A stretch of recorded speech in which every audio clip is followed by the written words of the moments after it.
Hello everyone. 2023 के computer science TGT के exam में एक क्वेश्चन पूछा गया और देखो क्वेश्चन में क्या कहा जा रहा है कि एक वस्तु को उसके विक्रय मूल्य के 11/25 पर बेचने पर 11/25 का मतलब ये हुआ कि 25 रुपए की अगर वो पहले बेच रहा था तो अब वो 11 का बेच रहा है। ये मतलब बिल्कुल मत समझना कि 25 का खरीद कर 11 का बेच रहा है।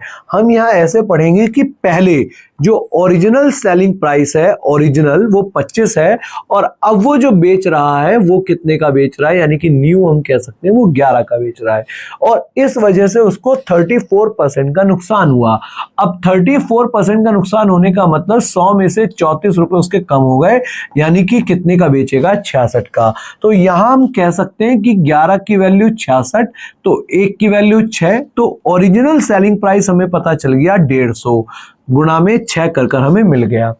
अब वो कह रहा और यहां हम सब जगह जो कॉस्ट प्राइस मान रहे हैं वो 100 मान रहे हैं। अगर हमें नहीं दिया हुआ तो हम 100 मान लेते हैं। उसके बाद उसने कहा कि अगर उसको वो 80% पर बेचता, 80% मतलब इस प्राइस का 80%, तो अगर 150 का 80% निकालेंगे तो कितना आएगा 120। इसका मतलब अगर वो 80% यानी कि 120 रुपए का बेचता तो कितने का प्रॉफिट या लॉस होता। तो आप देखो खरीदा तो उसने 100 का ही है और बेच 120 का रहा है, तो सीधा हम कह सकते हैं कि उसको 20% का प्रॉफिट होता।